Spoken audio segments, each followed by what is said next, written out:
Pengamat hukum tata negara Mahfud MD melihat amnesti dan abolisi yang diberikan Presiden RI Prabowo Subianto bukan hanya soal Hasto Kristianto dan Tom Lembong. Pengampunan dan penghapusan hukum itu, kata Mahfud MD, sebagai bentuk bahwa Presiden turun tangan mengambil alih kasus hukum yang memang sudah penuh nuansa politis sejak awal bergulir. Mahfud MD mencontohkan kasus Hasto Kristianto yang sempat bertele-tele selama 5 tahun. Pada 2019 saat kasus itu pertama kali muncul, kasus penyuapan komisioner KPU RI itu terlihat sengaja dilindungi hingga mengendap selama 5 tahun. Namun tiba-tiba kasus tersebut kembali mencuat ke publik pada 2024 saat Hasto mulai berseberangan dengan pemerintah Joko Widodo atau Jokowi yang memaksakan anaknya agar bisa menjadi cawapres. Maka kata Mahfud MD, sedari awal kasus itu berkembang sudah tidak lagi murni sebagai proses hukum, melainkan alat untuk balas dendam penguasa. Oleh karena itu, kata Mahfud MD, pengampunan hukum ini menjadi bukti bahwa Prabowo Subianto turun tangan untuk meluruskan hukum yang sebelumnya digunakan untuk alat politik.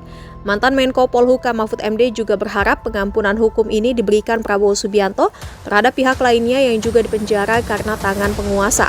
Hal ini bisa mencegah orang lain untuk dikriminalisasi dan dipolitisasi seperti Hasto Kristianto dan Tom Lembong.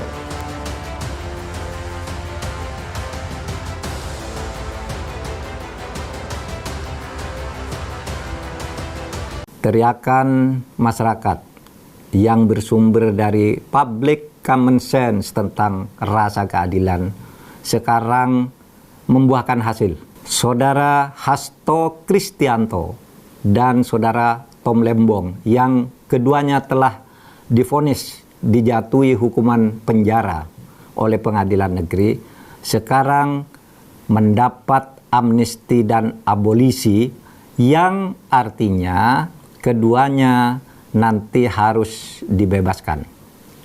Ini bisa dilihat dari pengumuman atau jumpa pers yang dilakukan oleh Wakil Ketua DPR Pak Dasko Ahmad yang menyatakan DPR sudah setuju atas usul Presiden melalui dua surat, yaitu surat untuk 1.116 orang diberi amnesti dan satu orang yaitu Tom Lembong diberi abolisi. Saudara Hasto termasuk yang diberi amnesti. Perdebatan mungkin hanya teoritis yang akan terjadi. Mengapa yang satu amnesti, mengapa yang satu abolisi? Abolisi itu penghentian terhadap proses hukum yang sedang berjalan atas seseorang. Itu yang berlaku atas Tom Lembong. Sedangkan amnesti peniadaan akibat dari sebuah pemidanaan. Sehingga sama juga harus bebas. Tinggal keduanya menunggu keputusan Presiden. Sesudah Presiden kirim surat, DPR setuju, lalu atas persetujuan itu nanti Presiden mengeluarkan kepres memberi amnesti dan abolisi kepada saudara Hasto Kristianto dan kepada Tom Lembong. Tapi yang terpenting sekarang jeritan hati nurani masyarakat agar hukum tidak dijadikan alat politik. Agar hukum itu ditegakkan hukum sebagai hukum. Bukan karena pesanan politik, sekarang memberi harapan baru kepada kita bahwa hukum akan mulai ditegakkan dan mudah-mudahan ini akan berlanjut. Kita doakan Presiden Prabowo tetap mendapat semangat untuk menjadikan negara ini sebagai betul-betul negara hukum. Jangan lupa subscribe ya!